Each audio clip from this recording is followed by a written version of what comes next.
Who are you if you can't do what you're good at? I want you to think about that one thing everyone knows you for.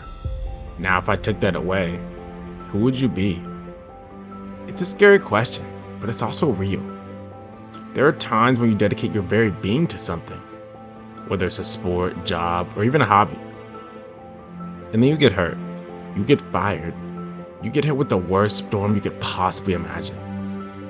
And then, what are you left with? At times, it feels like our very identity is being tied to this thing, and if it's taken away, it's almost like a part of ourselves was stripped away and ceases to exist. And for Hinata Shoyo, that thing was his ability to jump. Hinata's vertical leap is what makes him special. He's the little giant. He's the underdog who overcomes his size disadvantage with speed and incredible jumping ability. It's not just his strength, it's his identity. It's how he proves he belongs on the court. But in his match against Nekoma, that identity is stripped away.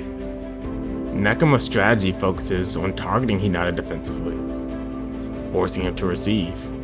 And just like that, Hinata's greatest weapon, his jump, is neutralized. In that moment, Hinata has to face something we all fear. Who are you if the thing that makes you you is taken away? This isn't just about volleyball, it's about something much bigger. Think about how much of our identity is tied to what we're good at. Athletes define themselves by their performance. Artists pour their very identity into their creations. Professionals tie their self-worth to their careers.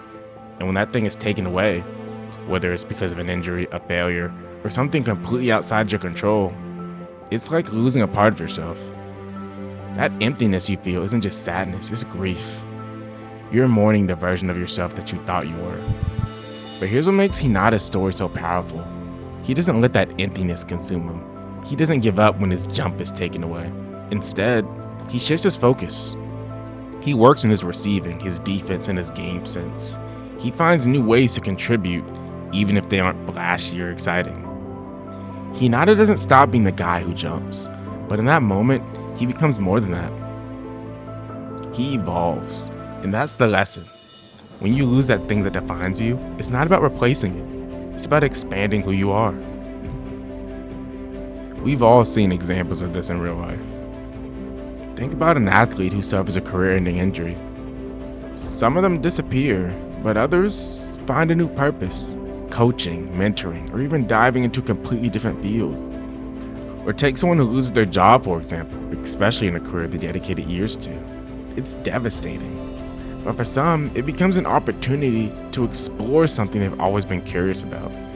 Maybe they start their own business, learn a new skill, or discover a passion they never had time for before. Point is, you're more than that one thing you're good at. You're a collection of experiences, talents, and potential. Losing one piece of your identity doesn't mean losing yourself. What makes Hinata's journey so inspiring isn't that he just adapts, it's that he refuses to be limited by what others think of him. Remember, he was told time and time again that he was useless without a genius setter like Kageyama. But instead of letting that define him, he uses it as fuel to prove he can be more.